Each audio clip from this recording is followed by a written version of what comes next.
Hello learners, আজকে আমরা 7 ক্রমের ম্যাজিক বর্গ নিয়ে আলোচনা করব। 7 ক্রমের ম্যাজিক বর্গ 7 গুণ 7 ম্যাজিক স্কয়ার। কিভাবে এখন 7 ক্রমের ম্যাজিক বর্গের ম্যাজিক সংখ্যাটাকে আমরা নির্ণয় করি।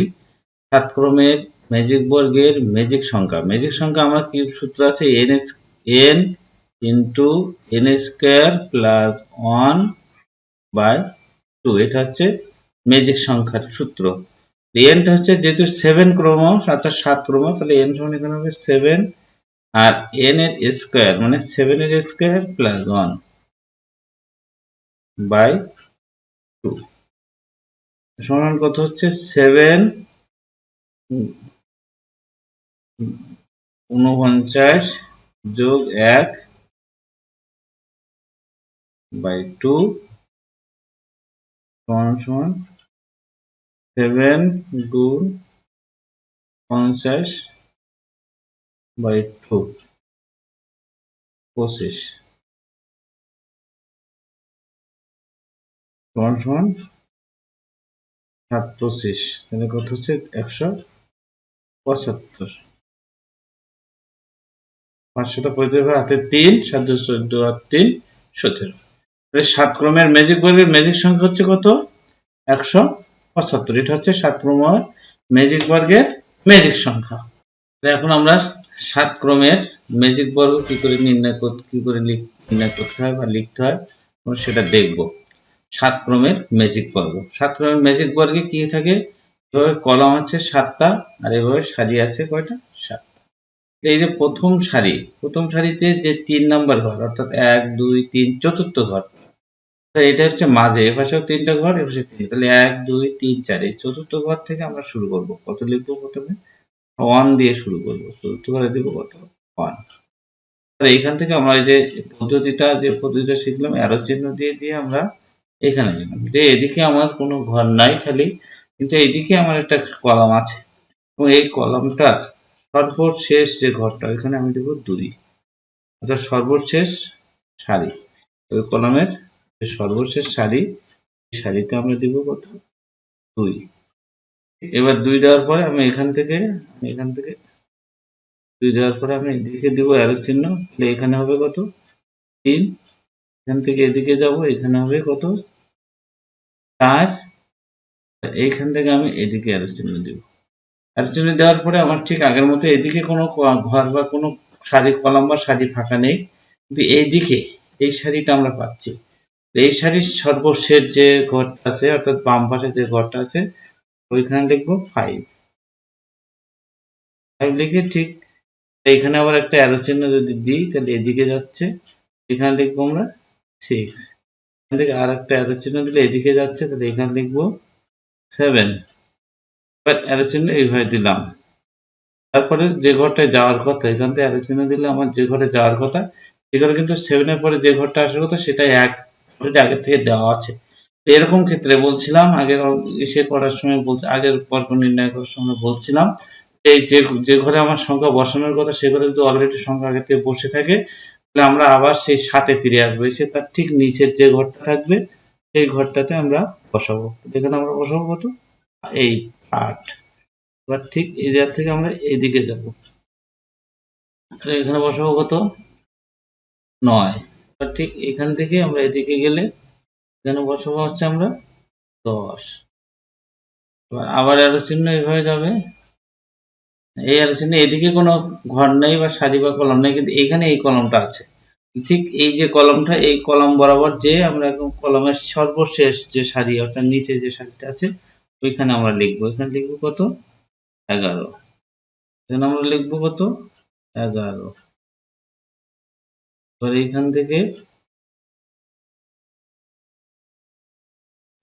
আমরা আবার কিভাবে একটা অ্যারো চিহ্ন দিব, এখানে হবে কত? 12। আবার এইখান থেকে অ্যারো চিহ্ন দিলাম, এদিকে আবার কোনো ঘর নাই, কোনো কিছু খালি নেই, কিন্তু এই যে একটা সারি আছে এই সারিটা দিয়ে এই সারির সর্বশেষ যে ঘর তার বাম পাশে যে ঘরটা আছে ওইখানে আমরা দিব আমরা এই জায়গা থেকে আমরা এবার যাবো এদিকে, যে এখানে হবে কত? 14। এবার হবে এইদিকে যাবে, কিন্তু 14-র পরে যে ঘরে যাওয়ার কথা সে ঘরে অলরেডি আগে থেকে 8 রয়ে গেছে। আমার 14 ঘরের পরে যে ঘরে যে ঘরে সংখ্যা বসানোর কথা সে ঘরে আমার আগে থেকে কত 8 বসানো আছে। তাহলে আমি এখানে কোনো সংখ্যা বসাতে পারছি না, তখন আমি আবার 14-তে ফিরে আসবো।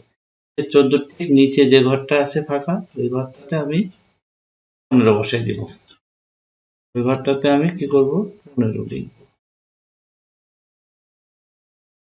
15 থেকে ঠিক আবার এদিকে যাবে এইভাবে, এই ঘরটা আমরা বলবো 16, এইভাবে যাবে। এবারটা আমরা দেব কত, 17। ঠিক একইভাবে এদিকে যাব, এই ঘরটায় আমরা দেব কত, 18। একইভাবে এদিকে যাব, এই ঘরটা আমরা বসাবো 19। এবার ঠিক আমরা এখন এদিকে যাব, এদিকে কোনো ঘর আমার ফাঁকা নেই, কিন্তু এইদিকে এই একটা সারি কলাম আমরা পাচ্ছি, এবং এই কলামের সর্বশেষ যে নিচে যে কলাম সারিটা আছে সেই সারিতে আমরা লিখবো কত, 20। আবার এইদিকে যাচ্ছি, আমার এদিকে কোনো ঘর নেই, কিন্তু এই যে এই সারিটা আছে এই সারির সর্বশেষ অর্থাৎ সবচেয়ে বামে, এদিক থেকে এদিকে সর্বশেষ বলতে এখান থেকে শুরু করে এদিকে সর্ববামে যে ঘরটা আছে এখানে আমরা দেব 21।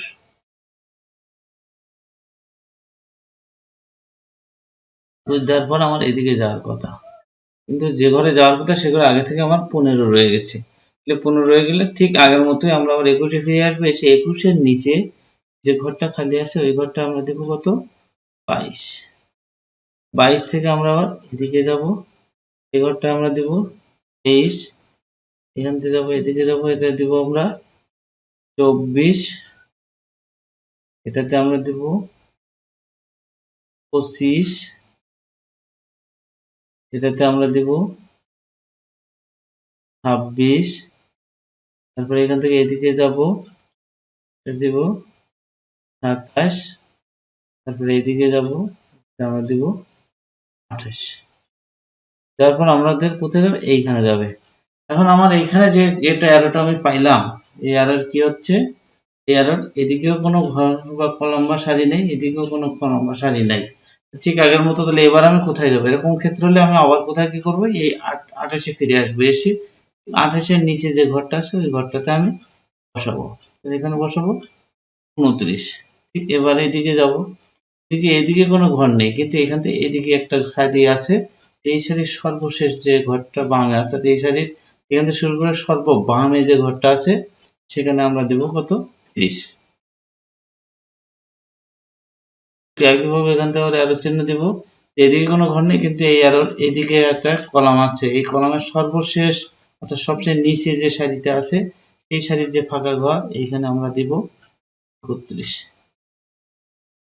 31-এর থেকে এদিকে যাব, এখানে হবে কত, 32।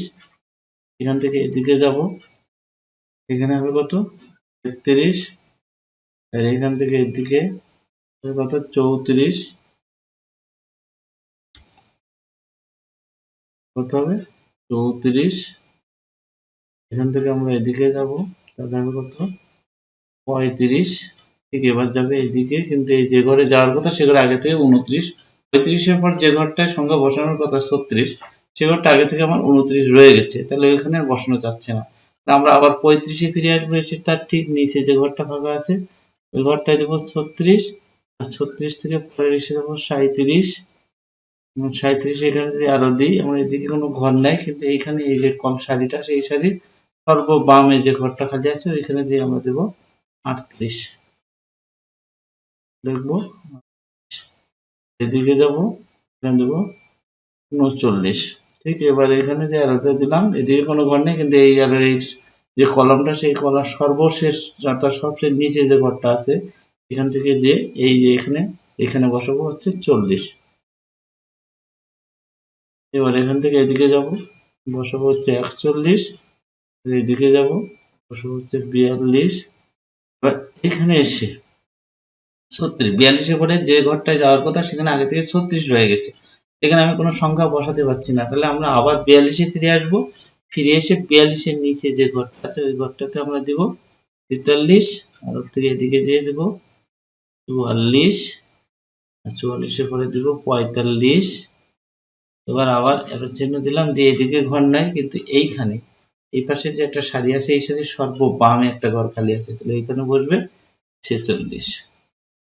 বসাবো 46, এখান থেকে এদিকে যাবে কত 47, এখান থেকে এই যাবে, তার হবে আবার কত 48।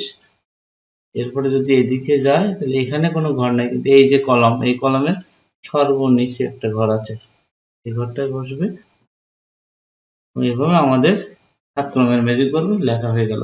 এখন তোমরা যে যোগ করে দেখতে চাও যে আসলে হলো কিনা, আমি যদি এখানে যোগ করি তো এটা এগুলো যোগ করলে অবশ্যই হবে কত 175 হবে। ঠিক একইভাবে এটা যোগ করলেও 175 হবে, এটা যোগ করলে এই লাইনটা যোগ করলে পুরা এই লাইনের এই 7টা সংখ্যা যোগ করলে হবে 175। ঠিক একইভাবে এই লাইনের 7টা সংখ্যা যদি আমরা যোগ করি তাহলে হবে 175। ঠিক একইভাবে এই লাইনের 7টা সংখ্যা যদি আমরা যোগ করি 175 হবে। তোমরা যোগ করে দেখতে পারো। আর এইখান থেকে যদি আমরা এটা যোগ করি তাহলে হবে 175। যোগ করি আবার এইটা যদি আমরা এভাবে যোগ করি তাহলে হবে 175। এবার আমরা যে এটা কোণাকুণি গুণ করি যোগ করি, অর্থাৎ 30, 47, 8, 25, 42, 3 এবং 20, অর্থাৎ 30, 47, 8, 25, 42, 3 এবং 20 যদি যোগ করি তাও হবে কত, তখন আমাদের এখানে কত পাবো 175। কোণাকুণি পাবো 175। যদি এই কোণাকুণি আমরা গুণ করি তো এখানেও পাবো 175 পাবো 175। এইগুলো যদি আমরা উপর নিচে অর্থাৎ এই সাইডে এভাবে গুণ করি তো এখানে আমরা পাবো কত 175। এখানে আমরা পাবো কত 175। যেভাবেই গুণ যোগ করা হোক না কেন, আমরা যেভাবেই যোগ করি না কেন, যে কোনো 7টা সংখ্যা, যে কোনো সরাসরি যে কোনো সারির 7টা সংখ্যা যোগ করলে আমাদের 175 হবে। সকলকে ধন্যবাদ।